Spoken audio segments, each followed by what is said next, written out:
ओम पूर्णमदः पूर्णमिदं पूर्णात् पूर्णमुदच्यते पूर्णस्य पूर्णमादाय पूर्णमेवावशिष्यते।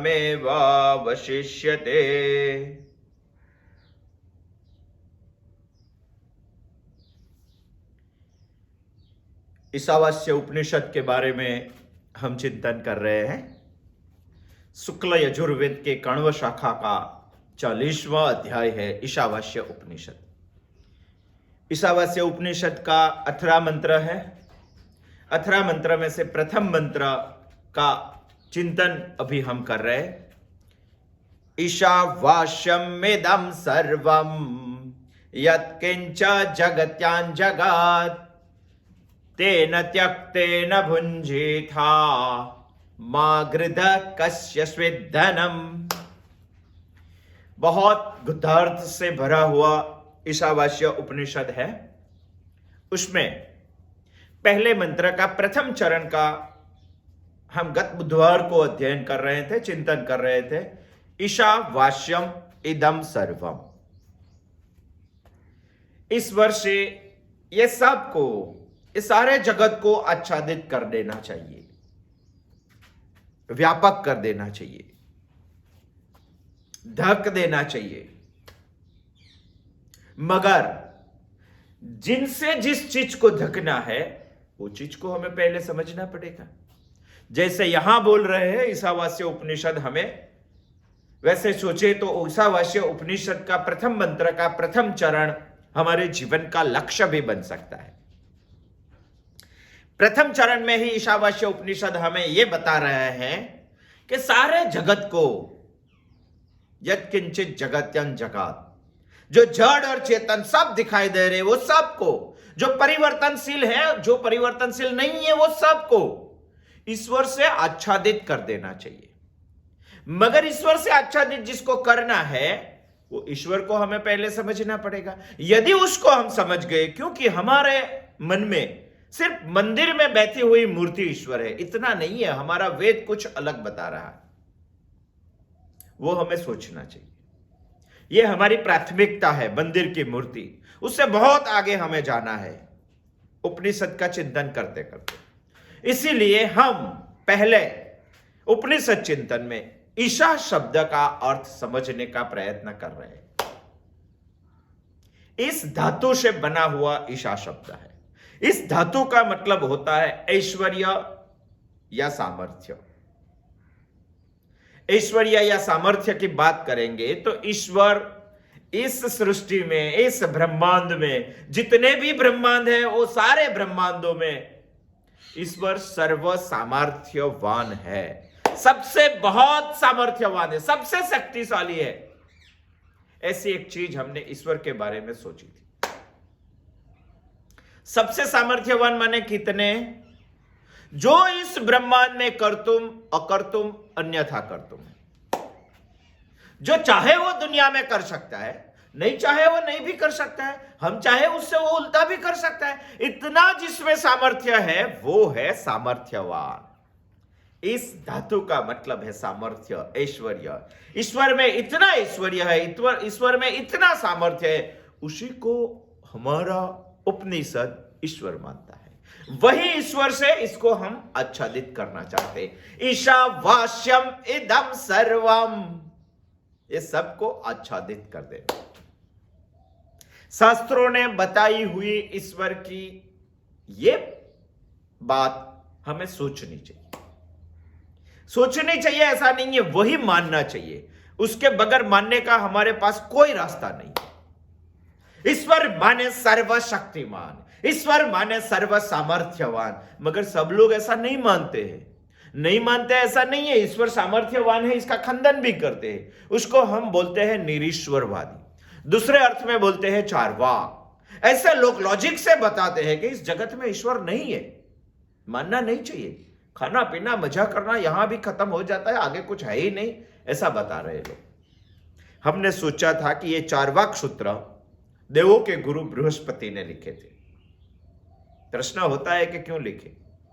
असुरों को मोहित करने के लिए। मोहित क्यों करना था? क्योंकि असुर और कुछ कर नहीं रहे थे, उल्टा सुल्टा कर रहे थे। इससे तो अच्छा है कि उसको कुछ बताना चाहिए। इसीलिए चार्वाक, बृहस्पति ने लिखा हुआ, बृहस्पत्यारण भी उसको बोलते हैं, ये चार्वाक सूत्र के अध्ययन से वो हमारी बात को खंडन करते हैं कि ईश्वर सर्व सामर्थ्यवान है, उसका खंडन करते हैं चार्वाक लोग। यदि चार्वाक ही यहां प्रतिपादित हो गया तो निरीश्वरवाद बढ़ेगा, जगत अधपतन की ओर जाएगा। इसीलिए चार्वाक का खंडन करने के लिए दो ऋषि मैदान में आए। उसका नाम था कणाद और गौतम। कणाद ने जो सूत्र लिखे उसको हम बोलते हैं वैशेषिक सूत्र। गौतम ने जो सूत्र लिखे इसको बोलते हैं हम न्याय सूत्र। दर्शन भी बोलते हैं, वैशेषिक दर्शन और न्याय दर्शन। दो ऋषि ने पहल की चार्वाक का खंडन करने की। इसीलिए पहल की कि पूरा समाज निरीश्वरवादी बन रहा था, मगर खंडन करने के लिए उन्होंने तर्क का प्रमाण लिया, शास्त्र का प्रमाण नहीं लिया। वैसे तो तर्क बहुत अपूर्ण है ईश्वर को प्रतिपादित करने के लिए, संपूर्ण पूर्ण है शास्त्र, श्रुति, वेद ईश्वर को प्रतिपादित करने के लिए। फिर भी गौतम और कणाद ने श्रुति प्रमाण नहीं लिया। पहले हम सोचेंगे चार्वाक, ईश्वर को प्रतिपादित करना है। इसको सामने आ गए गौतम और कणाद। दोनों ऋषि श्रुति को मानते हुए भी दोनों ऋषि ऐसा जानते हैं कि श्रुति ही पूर्ण है ईश्वर को प्रतिपादित करने के लिए। तर्क में बहुत मर्यादा है ईश्वर को प्रतिपादित करने, फिर भी उन्होंने श्रुति को न लेकर तर्क को प्रमाण लेकर चार्वाक वाले सभी लोगों को समझाया कि ईश्वर जगत में है। ऐसा क्यों? क्योंकि तत्कालीन समाज में कोई वेद को मानता नहीं था, कोई श्रुति को मानता नहीं था। जिस चीज को वो नहीं मानते हैं वो चीज को लेकर उसको कैसे समझाना ईश्वर। इसीलिए उन्होंने तर्क से समझाया। उन्होंने कार्य कारण भाव से बताया कि जगत में घट दिखाई देता है, जगत में घर दिखाई देता है। ये दोनों चीज जो आपको दिखाई देती है तो घट वैसे बन जाता है क्या? उसका बनाने वाला कोई होता ही है। जैसे कार्य हमें दिखाई देता तो उसका कारण अवश्य होता ही है। कुंभकार होता ही है तभी घट बनता है, वैसे घट नहीं बन जाता है।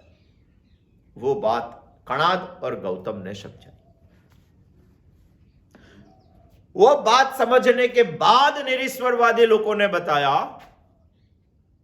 कि भाई आप बोल रहे हैं कि घट बना तो घटाकार होना चाहिए, मगर घट बन जाने के बाद, चलो आपकी बात हमने मान ली कि जगत ईश्वर ने बनाया, मगर बन जाने के बाद ईश्वर की क्या जरूरत है? वो तो वैसे ही चलता है। ईश्वर होता नहीं है बन जाने के बाद। जैसे घट बन गया तो घट बनाने के बाद कुंभकार यहां होता नहीं है, क्यों जरूरत है? उन्होंने लॉजिक से साबित कर दिया कि इस जगत कोई इंटेलेक्चुअल पावर ने बनाया है और इंटेलेक्चुअल पावर इसको चला रहा है, नहीं तो वैसे नहीं चलता है। इतनी विविधता सभर बनाया हुआ इस सृष्टि, इस जगत वैसे नहीं चलता है। ईश्वर इसमें होता ही है तभी ये चलता है। सर्व सामर्थ्यवान है। मगर निरीश्वरवादी लोगों में ही शंका है, चार्वाक वाले लोगों में ही शंका है। हम ऐसा संतोष मान रहे हैं कि हम में तो नहीं है, हम तो चार्वाक नहीं है, मगर हमारे मन में भी ईश्वर के बारे में बहुत सारी शंकाएं हैं। वो शंकाएं हमें निकाल कर, कई लोग बोलते नहीं है, मन में तो होता है, और कोई बोल जाता है तो उसको ऐसा समझ में आया मुझ में भी ऐसा था मगर मैं बोला नहीं। कौन बोलना चाहिए? कौन बोलेगा? जो शंकाएं का निरसन हो जाएगा तो आदमी निशंक होके ईश्वर को प्रतिपादित करेगा इस जगत में। ईशावास्यम इदम सर्वम, तभी वो जगत को ईश्वर से आच्छादित कर सकेगा। हमें आच्छादित करना है।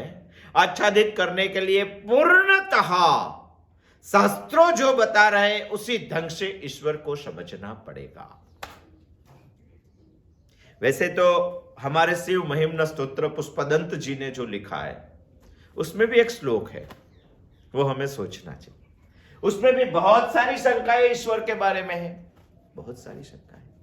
किमेह किंकाय सखलु किमुपाया त्रिभुवन किमाधारो धाता सृजति किमुपादान इति च अतर्कैश्वर्यै त्वयि अनवसर दुष्टो हतधिया कुतर्को यम कांश्चिन मुखरयति मोहाय जगत। इस श्लोक में शिव महिम्न के 5वें नंबर का ये श्लोक है।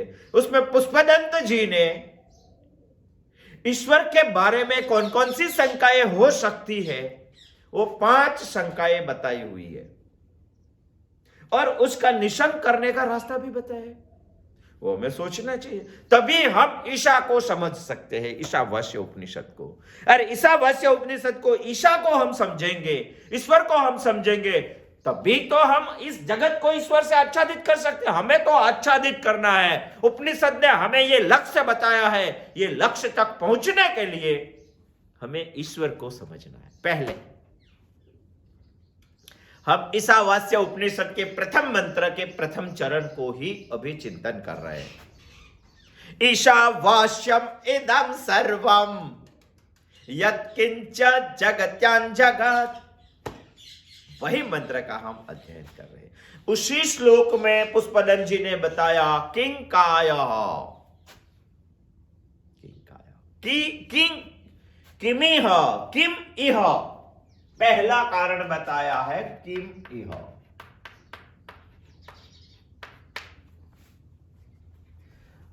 किम इह, इह का मतलब होता है चेष्टा, इच्छा, कृति के लिए प्रवृत्त होना। पुष्पदंत जी हमें पूछ रहे हैं, जब भी हम शिव महिम्न पढ़ेंगे तभी ये मंत्र, ये श्लोक पे अटक कर हमें समझना चाहिए, रुक कर हमें समझना चाहिए कि किंग इस सृष्टि की, त्रिभुवन की जो रचना ईश्वर ने की है, वो किस प्रयोजन से की है, किस चेष्टा से की है, वो तो समझना चाहिए। यदि हम बताएंगे कि ईश्वर ने यही चेष्टा से सृष्टि की रचना की है, तो निरीश्वरवादी लोग बताएंगे कि आप बोल रहे हैं ईश्वर तो सर्वसमर्थ है, और सर्वसमर्थ जो होता है उसमें अपूर्णता कभी नहीं होती है। अपूर्णता नहीं होती है तो पूर्ण करने की इच्छा उसको कभी नहीं होती है।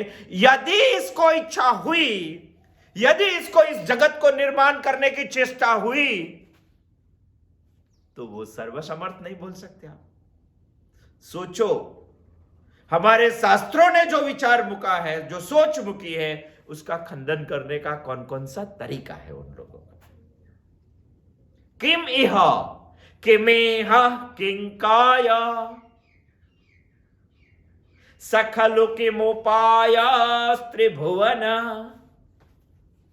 इस त्रिभुवन को बनाने के लिए ईश्वर ने कौन सी चेष्टा की है, कौन सी इच्छा की है, कौन सी कृति की के लिए ईश्वर प्रवृत्त हुए, वो हमें शिव महिम्न में बता रहे हैं पुष्पानंद जी। मगर हमें भी शंका हुई है, जिसको कुछ प्राप्त करना है वही चेष्टा करते हैं। ईश्वर तो सर्वसमर्थ है, सर्वव्यापक है, उसको तो कुछ भी प्राप्त करना नहीं है। जो सबसे शक्तिशाली है उसमें एक तस्सु मात्र भी उणपता नहीं है, पूर्णता नहीं है, वो कैसे चेष्टा कर सकता है? उसको चेष्टा करने की जरूरत ही नहीं है। तो आप वैसे भी नहीं बता सकते कि इस जगत को बनाने के लिए कोई प्रयोजन नहीं था ईश्वर के पास। अरे यहां इस सृष्टि में मंद बुद्धि वाले भी कुछ करते हैं तो उसका कुछ प्रयोजन होता है। तो ईश्वर तो सर्वज्ञ है, उसका क्यों प्रयोजन? किमिह, कौन सी चेष्टा है, तो हमें बताना पड़ेगा। हमारे शास्त्र उसका प्रत्युत्तर दे रहे हैं कि भाई ईश्वर तो नित्य ज्ञान है, नित्य कृति है और नित्य इच्छा है। जो नित्य होता है उसको आगे का करने की कोई जरूरत नहीं होती है। जैसे कि सूर्य, और सूर्य को देखेंगे तो वो नित्य प्रकाश है। क्या कभी सूर्य को प्रकाश पाने के लिए इच्छा या कृति करनी पड़ी? ऐसा सोचा है कि सूर्य सुबह में उठ के 2 घंटे इतनी मेहनत करता है, इतनी मेहनत करता है तो 12 घंटे हमें प्रकाश दे सकता है। वो नित्य प्रकाश ही है। प्रकाश को ही सूर्य बोलते हैं। वो प्रकाश नित्य है। हमने उसको बोल दिया कि जिसको नित्य प्रकाश है उसको हम सूर्य बोलेंगे। मगर सूर्य को कभी प्रकाश पाने के लिए, प्रकाश करने के लिए, प्रकाश को संपादित करने के लिए कृति की या चेष्टा की जरूरत नहीं होती है। हमारा शास्त्र यही बता रहा है। ईश्वर नित्य ज्ञान है, ईश्वर के पास नित्य कृति है, ईश्वर को नित्य इच्छा है, उसको पाने की जरूरत नहीं है। छता भी, फिर भी आप बोल रहे हैं कि हमें तो उसकी क्रिया बोलनी पड़ेगी। यदि जो सर्व सामर्थ्यवान है उसको क्रिया की जरूरत नहीं पड़ती, फिर भी आप बोल रहे हैं, तो बता देते हैं, हमारे शास्त्र बता रहे हैं कि जो सर्वसमर्थ होता है उसको क्रिया की या चेष्टा की जरूरत नहीं होती है। क्यों नहीं होती है? उसकी उपस्थिति मात्र से क्रिया और चेष्टा हो जाती है। उपस्थिति मात्र से। जैसे कि राजा कोई जगह पे जाते हैं तो उसको इच्छा नहीं करनी पड़ती है कि इसको सब सही कर दो, उसको बोलना नहीं पड़ता है कि इसको सब सही कर दो, उसको कृति नहीं करनी पड़ती, वो खुद ब खुद वो आता है, उसकी उपस्थिति के मात्र से वो हो जाता है। जैसे हमारा प्राइम मिनिस्टर कहीं जाते हैं तो उसको बोलना पड़ता है कि रास्ता सही कर देना, उसकी उपस्थिति मात्र से कई काम हो जाते हैं। ऐसे ईश्वर हमारा सर्व सामर्थ्यवान है, उसकी उपस्थिति से चेष्टा भी हो जाती है, ज्ञान भी हो जाता है, कृति भी हो जाती है। किमेहा किंकाय। उसका दूसरा प्रश्न है,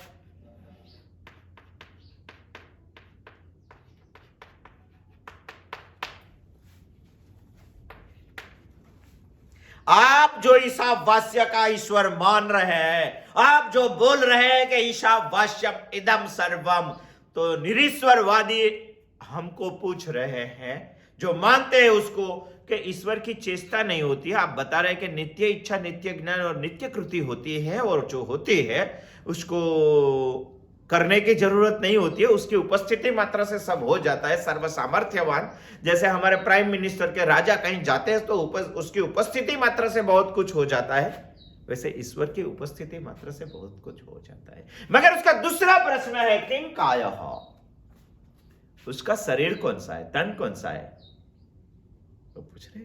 यदि हम बोलेंगे कि ईश्वर का ये शरीर है, तो दूसरा प्रश्न हमें कोई ये करेगा कि उसके माता पिता कौन से हैं।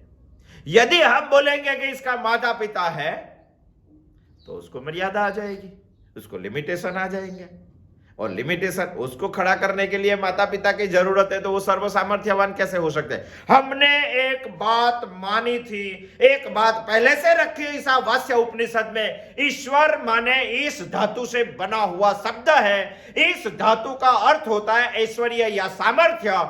हम प्रतिपादित करना चाहते हैं उपनिषद चिंतन श्रृंखला के आधार लेके कि ईश्वर सर्व सामर्थ्यवान है। यदि सामर्थ्यवान है तो किम इह किं कायः, बहुत सारी मर्यादा आ जाती है। जैसे घट को बनाने के लिए कुम्हार शरीर हो छे, जैसे सुगड़ी नाम का एक पक्षी होता है, उसका मारा देखेंगे, उसका जो घोंसला देखेंगे, वो बहुत अच्छा होता है, बहुत अच्छा होता है। उसको बनाने वाली वो है, वो तन से बनाती है, शरीर से बनाते हैं। आदमी कुछ भी करता है तो उसका शरीर होता है, ऐसे ईश्वर का कोई शरीर होता है या नहीं। किं कायः,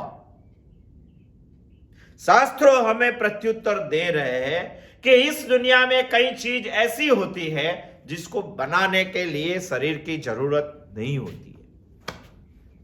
जैसे हम सोचेंगे दही, दूध से जो बनता है उसमें कौन से शरीर की जरूरत पड़ती है। अरे वैसे ही दूध दही बन जाता है। जैसे बीज में से अंकुर स्फुरित होता है, उसको कौन से शरीर की जरूरत होती है, वैसे स्फुरित हो जाता है। फिर भी लोग पूछ रहे हैं कि आपके ईश्वर का शरीर कौन सा है,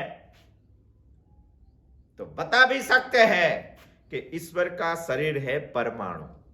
सोचेंगे इसके बारे में आगे भी। परमाणु ईश्वर का शरीर है। किमिह किं कायः, किमुपाय, स खलु किमुपाय। तीसरा भी प्रश्न है इसका।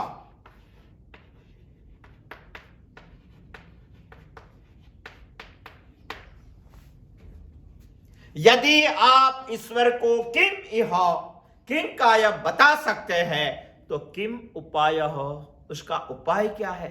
इस सृष्टि को बनाने के लिए कौन से साधन का उन्होंने उपयोग किया है, वो पूछ रहे हैं हमें।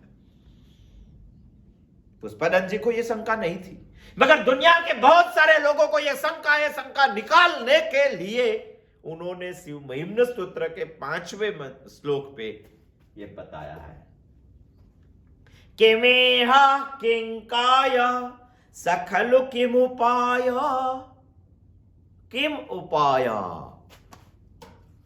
क्या साधन क्या है इसका, ये हमें पूछ रहे हैं कि इसका साधन कौन सा है।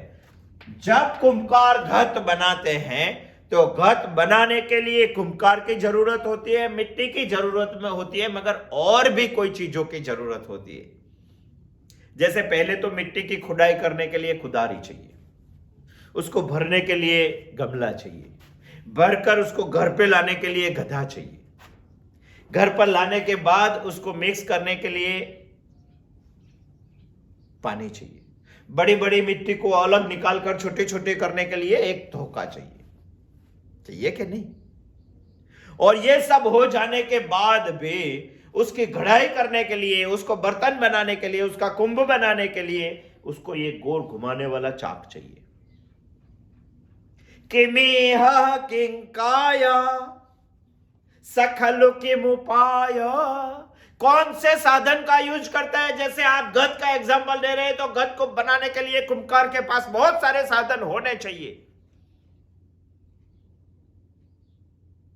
तो आप बताओ कि इस सृष्टि को बनाने के लिए सृष्टि ईश्वर के पास कौन से साधन है? यदि हम बता दें, शास्त्रों बता दे इन लोगों को कि ये साधन चाहिए, तो बात ये हुई कि ये साधन चाहिए तो सृष्टि की निर्मिति से पहले ये साधन तो है ही। यदि ये साधन है तो ईश्वर को आप सर्वसामर्थ्यवान कैसे मान सकते हैं? उसको दूसरे साधन की जरूरत पड़ती है सृष्टि को बनाने के लिए। यदि बनाने के हम प्रतिपादित कर रहे हैं कि उपनिषद चिंतन के माध्यम से, शास्त्रों का अध्ययन से ईश्वर सर्व सामर्थ्यवान है। यदि ईश्वर सर्व सामर्थ्यवान मानेंगे तभी हम ईशावास्यम इदम सर्वम कर सके। वो बोल रहे हैं निरीश्वरवादी के ईश्वर के पास कौन से साधन है, किम उपाय। जैसे सोचेंगे कि हमने खीर बनाया, खीर खाने का, खीर बनाने के लिए कौन कौन सी चीज चाहिए? हमारे पास दूध चाहिए, हमारे पास शक्कर चाहिए, और हमारे पास शक्कर, दूध और चावल चाहिए। 3 चीज तो चाहिए। यदि हमने खीर बनाया तो उसमें नई कौन सी चीज बनाई? पहले से ही था ही वो, तो उसको इकट्ठा करके कुछ बना दिया हमने, तो बना दिया ऐसा नहीं। निरीश्वरवादी हमें ये पूछ रहे हैं कि ईश्वर के पास कोई साधन है ये बनाने के लिए, तो वो सबको उपयोग करके ये सृष्टि को बनाया, उसमें नया कौन सा किया?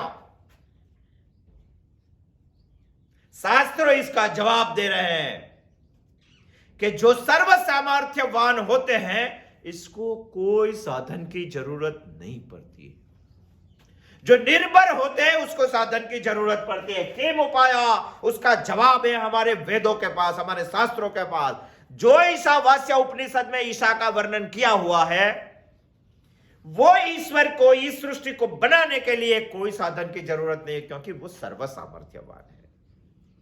जैसे शहर में आप जाएंगे तो सुबह में बहनें चपाती बनाती है, रोटली बनाती है। जो चपाती बनाती है तो बनाने के लिए उसको पाटली चाहिए, क्या बोलते हैं उसको, 3 पांव वाली जो आती है, हर नीचे रखते हैं, उसको बेलन चाहिए। उससे प्रेस करके घुमा घुमा के वो चपाती बन जाती। चपाती बनाने के लिए उसको एक छोटा सा लकड़ा चाहिए, गोर, और बेलन चाहिए। 2 चीज तो चाहिए। हम एग्जाम्पल दे रहे हैं शहर का, मगर गांव में कई सारी बहनें ऐसी हैं जिसका यूज चपाती बनाने के लिए कर रहे हैं। वो त्रिपाई जो होती है इससे ज्यादा बड़ी चपाती कभी नहीं बन सकती। और गांव में जो बहनें वो लकड़े का और बेलन का यूज किए बगैर रोटली बना लेती, और इतना बड़ा रोटला बनता है, वो हाथ पे ही बनाते हैं। उसने कौन सा साधन का उपयोग किया? यदि जो समर्थ है, फॉरेन के लोग कभी गांव में आएंगे तो हमारी बहन ने बनाया हुआ बड़ा सा रोटला देखेंगे तो वो बोलेंगे कि कौन सी लकड़े पे बनाया, उसकी दाई कहां है। उसको कोई साधन की जरूरत नहीं होती है। बहनें जो गांव में रोटला बनाती है, रोटी, बड़ी रोटी जो बनाती है, उसको कोई साधन की जरूरत नहीं होती है। नहीं देखा है तो गांव में जाके कभी देख भी लेना चाहिए। जो समर्थ होता है उसको साधन की जरूरत नहीं होती है। जैसे तो कोई बड़ी भारी चीज उचकने के लिए हमें हाइड्रा चाहिए, फरारी हाइड्रा, मगर हाथी उसके लिए समर्थ है, उसको कोई हाइड्रा बाइड्रा नहीं चाहिए। हाथी सर्व समर्थ।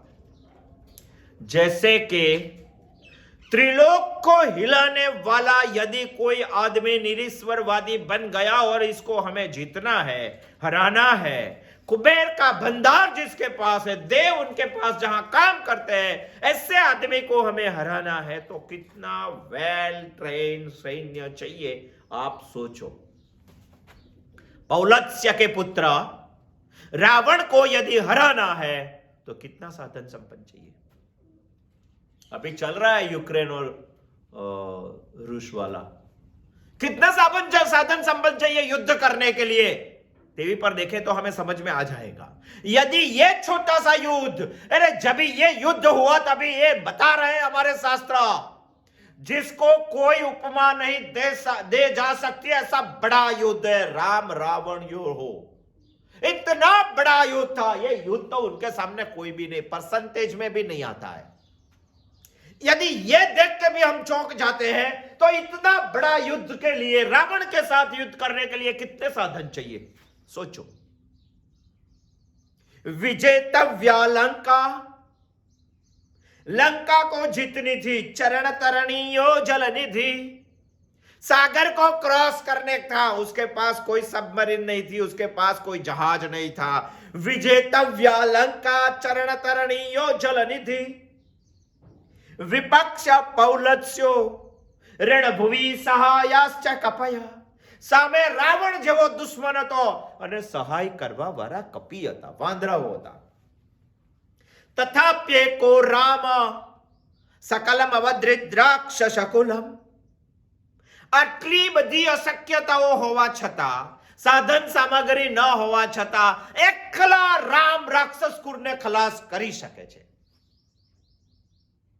તથાપ્યેકો રામ સકલમ અવદ્રિદ્રાક્ષ શકુલમ, ક્રિયા સિદ્ધિ સત્વે ભવતે મહતાંદોપકરણે. સાધનોથી નહીં, સત્વ માણસ પાસે જોઈએ, સામર્થ્ય માણસ પાસે જોઈએ, સબર માણસ હોવો જોઈએ, તો માણસને ક્રિયામાં સિદ્ધિ મળી શકે છે. જીવતું જાગતું ઇતિહાસમાં પૂરતું ઉદાહરણ છે ભગવાન શ્રી રામચંદ્ર. जागता उदाहरण है भगवान श्री राम. कई बार गुजराती भी आ जाती.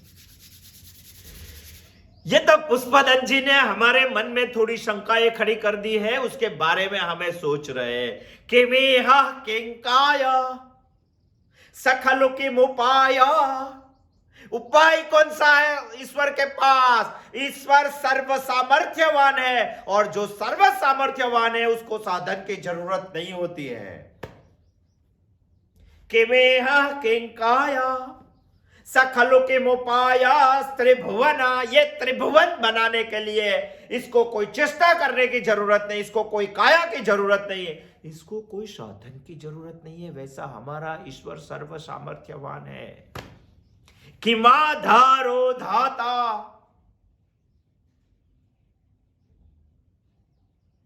आधार कौन सा है वो पूछ रहे हैं हमें. चौथा प्रश्न है किमाधारो.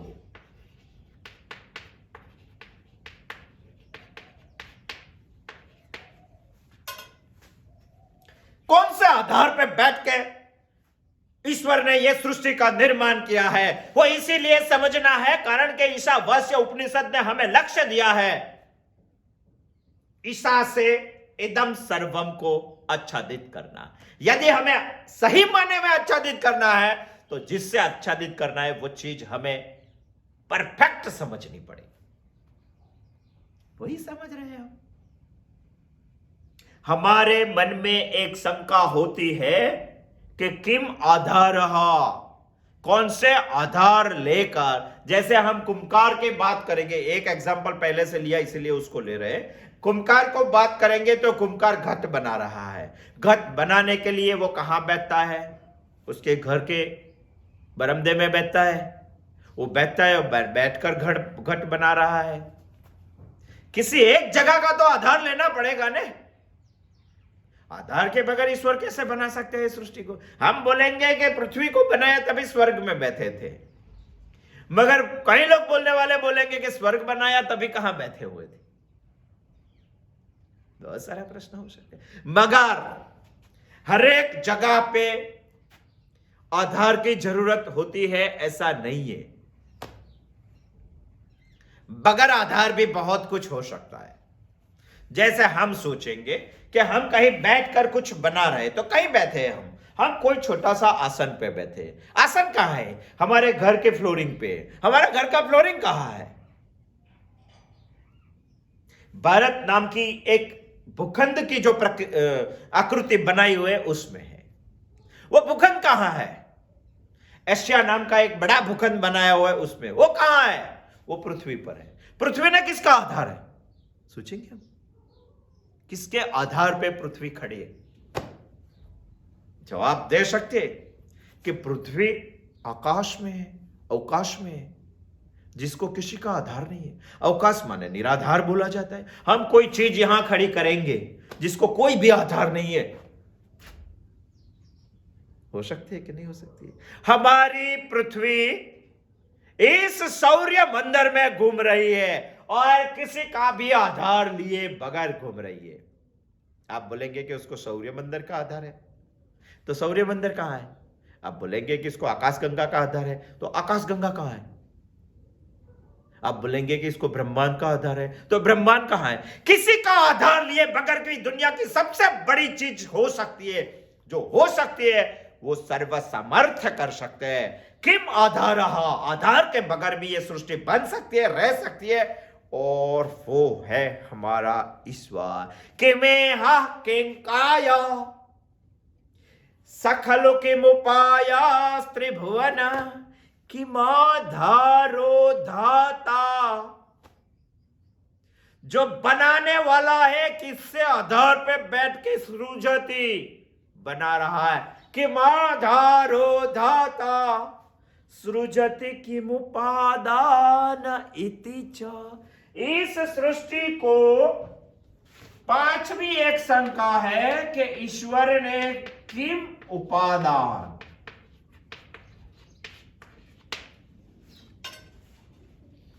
उपादान माने जो चीज इसको बनाने में सही माने में यूज हो रही है वो चीज हमें पूछ रहे हैं। जैसे कि हमें कभी गहना बनाना है, जो गहना बनाना है तो हमें सुवर्ण की जरूरत पड़ती है, तो गहने के लिए सुवर्ण उपादान है। जैसे कि हमें कभी रसोई बनानी है, बहुत अच्छी कोई आदमी आया है हमारे यहाँ, बहुत महंगा आदमी, और उसके लिए रसोई खाना बनाना है, हम लड्डू बना रहे हैं, तो लड्डू के लिए अनाज तो चाहिए, रसोई बनाने के लिए अनाज चाहिए, गहने बनाने के लिए सुवर्ण चाहिए, जैसे कपड़े बनाने के लिए कॉटन चाहिए। जो चाहिए उसको हम उपादान बोलते हैं, उसको शास्त्रों उपादान बोलते हैं। तो ये हमें प्रश्न पूछ रहा है कि सृष्टि की निर्मिति के लिए इति च, त्रैलोक्य को बनाने के लिए ईश्वर ने कौन सा उपादान का यूज किया है, कौन सा मटेरियल का यूज किया है? क्या बताइए? सहमत ही बनियो आप। हम बोलेंगे, शास्त्रों ये बोल रहे कि इस सृष्टि का उपादान कारण है परमाणु, जो नित्य है, जो निरवयव अवयव है, जो अनादि है।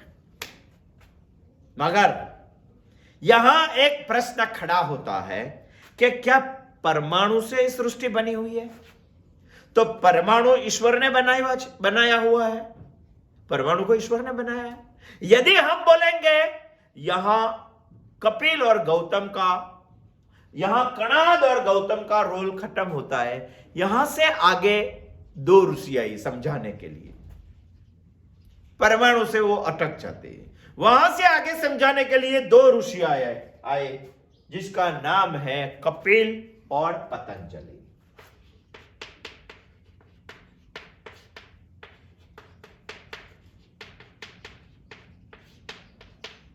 भगवान कपिल और भगवान पतंजलि भी बोल सकते हैं, मुनि कपिल और मुनि पतंजलि वो बोल सकते हैं, ऋषि कपिल और ऋषि पतंजलि भी बोल सकते हैं।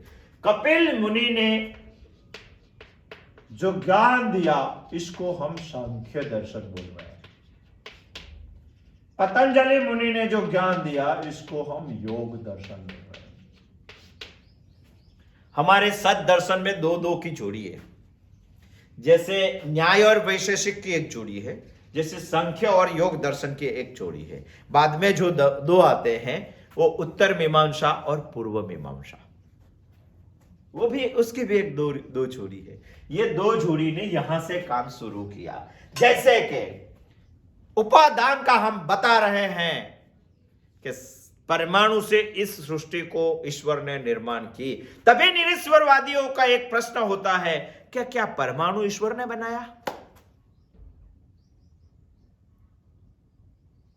नहीं, परमाणु का विनाश भी नहीं होता है और परमाणु निर्माण भी नहीं होते। यदि आप बोलेंगे कि परमाणु को ईश्वर ने बनाया तो प्रश्न खड़ा हो सकता है कि वो सर्वसामर्थ्यवान कैसे हो सकते? कैसे हो सकते?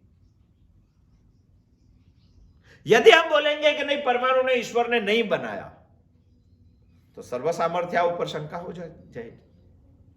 मगर हमारा शास्त्र बता रहे कि परमाणु का निर्माण भी नहीं हुआ है और नाश भी नहीं होता है। परमाणु नित्य नहीं। कपिल और पतंजलि ने बताया, योग और सांख्य का हम बहुत शॉर्ट देख रहे हैं, तुक में देख रहे हैं। क्यों? क्योंकि हमारा सब्जेक्ट है ईश्वर और ईश्वर से इस जगत को हमें आच्छादित करना है। सांख्य और योग ने बताया कि परमाणु नित्य नहीं है, उसको तोड़ भी सकते हैं, मगर तोड़कर इसका अवयव नहीं होता है। उसमें से शक्ति निर्माण होती है, जो शक्ति निर्माण होती है उसको हम तन्मात्रा बोलते हैं। वो द्रव्य और गुणत्व उसमें नहीं है, मगर जो शक्ति निर्माण होती है वो शक्ति का कार्य है द्रव्य और गुणत्व। वो अतीन्द्रिय है, शक्ति हमें दिखाई नहीं देती है, मगर इसका कार्य हमें दिखाई दे रहा है। कौन बोल रहे हैं? सांख्य और योग, पतंजलि और कपिल। परमाणु से जो कणाद और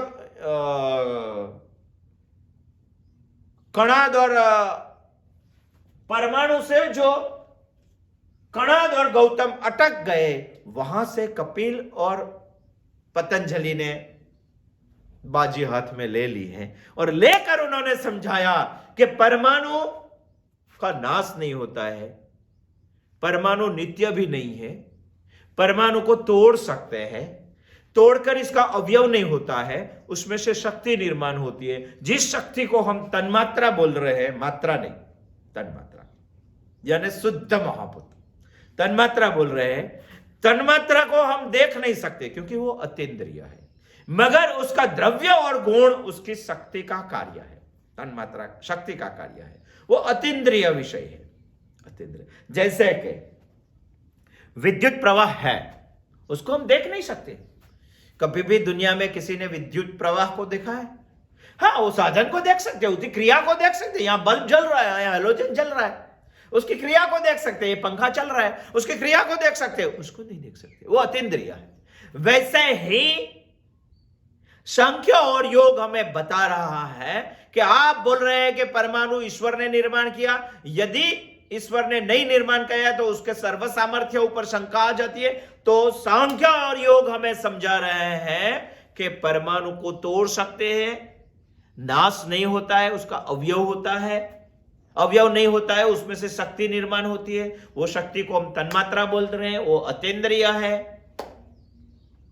तभी दूसरा प्रश्न खड़ा हो जाता है, तन्मात्रा नित्य है या अनित्य है?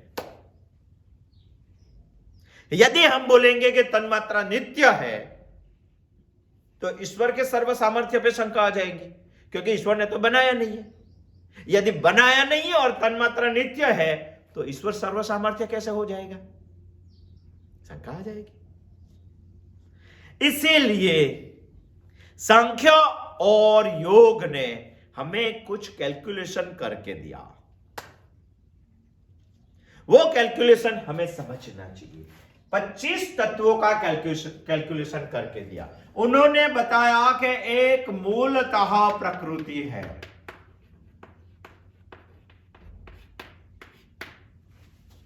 मूलतः एक प्रकृति है। प्रकृति में से 7 तत्व निर्माण होते हैं। उसमें जो पहला निर्माण होता है, 7 तत्व निर्माण होते हैं। जो निर्माण होते हैं वो प्राकृतिक भी है, अप्राकृतिक भी है। प्राकृतिक अप्राकृतिक का मतलब यह होता है कि वो कभी कार्य भी है, वो कई जगह पे कारण भी है। जिसमें से जो बनता है, जो बनाई हुआ हमें दिखाई देता है, वो कार्य है। जहां से वह बना है उसको हम कारण बोलेंगे। यानी ये सिर्फ कारण है। इसके बाद जो निर्माण होता है उसको हम कार्य बोलते हैं। मूलतः इसके बारे में पूरा सांख्य दर्शन का अध्ययन करना पड़ेगा। मूलतः प्रकृति में से 7 बने हुए तत्व है। 7 तत्व में से पहला कौन सा बना? तो प्रकृति में से एक बना महत् तत्व।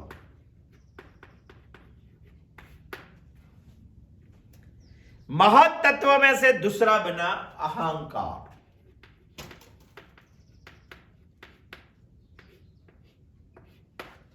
प्रकृति में से और 5 चीज बनी है, इसको हम बोलेंगे 5 तन्मात्रा।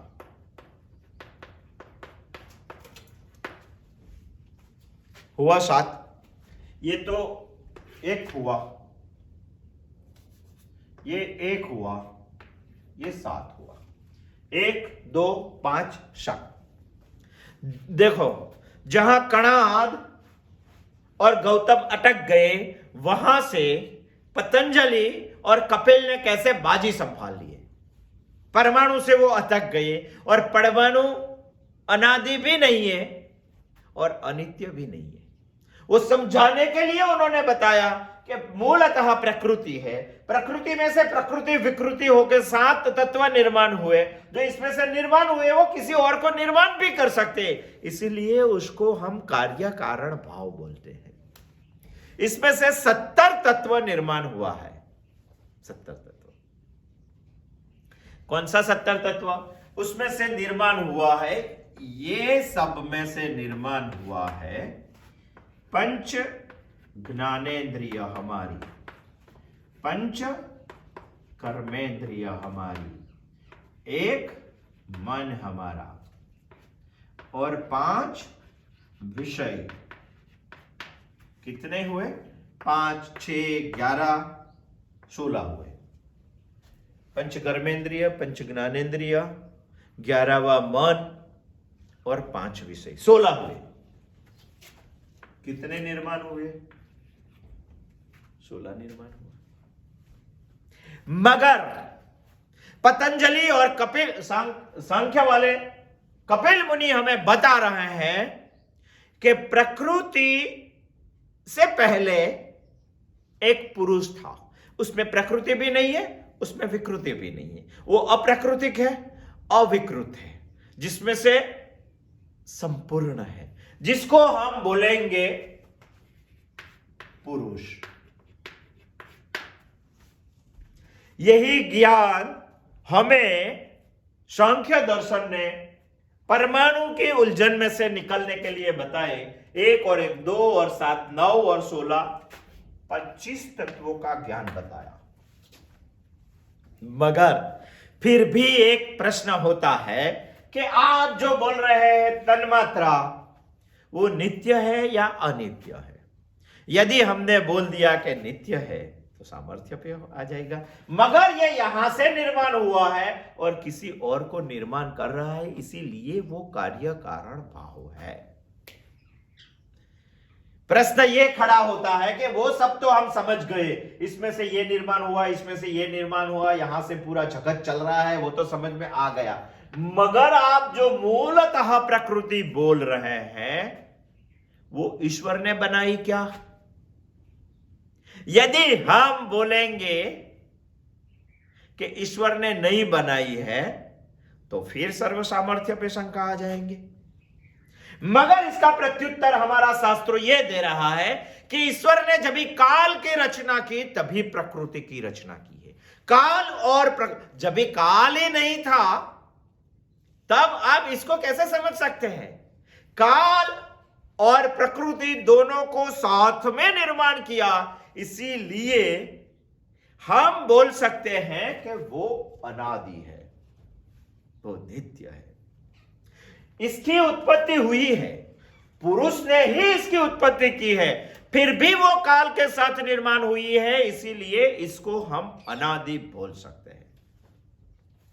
फिर हमको तीसरा एक प्रश्न होता है, इसका ये तो इससे उत्पन्न होता है, ये तो इससे उत्पन्न है, अभी समझ गया कि काल और प्रकृति दोनों को साथ में ईश्वर ने निर्माण किया, तो एक प्रश्न खड़ा ये होता है कि ईश्वर अपने खुद को निर्माण कर सकता है क्या? ईश्वर ने अपने खुद को निर्माण किया क्या? हां, इसका जवाब है फिर भी ईश्वर अनादि है। यदि हां बोलेंगे तो ईश्वर अनादि नहीं रह सकता है, क्योंकि ईश्वर ने निर्माण किया हुआ ईश्वर है। यदि ना बोलेंगे तो सर्व सामर्थ्य पे शंका आ जाएगा। मगर इसका कुछ चक्र अलग है। कैसा चक्र है? पुराण में एक वार्ता है शिव जी भगवान की, वो हम देखते हैं। शिव जी भगवान ने और पार्वती माता की शादी थी। कल का दिन गया शिवरात्रि, सब लोग मान रहे हैं और शिव पार्वती का मिलन होता है, प्रकृति और पुरुष का मिलन होता है, वही दिन है शिवरात्रि। सोचो, हम कल्पना करें कि पुराण की तरह से कि भगवान शिव और पार्वती माता की शादी हो रही थी, मंच बनाया हुआ था, सप्तपदी बोल रहे थे सब, उसको शादी करवाने के लिए, उसको लग्न करवाने के लिए एक ब्राह्मण भी बैठे हुए थे, वो शादी करवा रहे थे, मंत्र बोल रहे थे। जब इस शादी में एक प्रश्न आता है कि जो शादी हो रही है उसको पूछते हैं ब्राह्मण देव लोग कि आपके पिताजी कौन से, आपके कौन से वंशज है, तब भी शिव जी भगवान को पूछा कि आपके पिता कौन से हैं, तो शिव जी भगवान ने बताया कि ब्रह्मा हमारा पिता है, ब्रह्मा की भ्रुकुटी में से मैं निर्माण हुआ हूं। ब्राह्मण और भी पूछता है कि आपके प्रपिता कौन है, कौन से है, ब्रह्मा के पिता कौन से है, तो शिव जी ने बताया कि ब्रह्मा के पिता विष्णु है, विष्णु के नाभि कमर में से ब्रह्मा की निर्मित हुई है।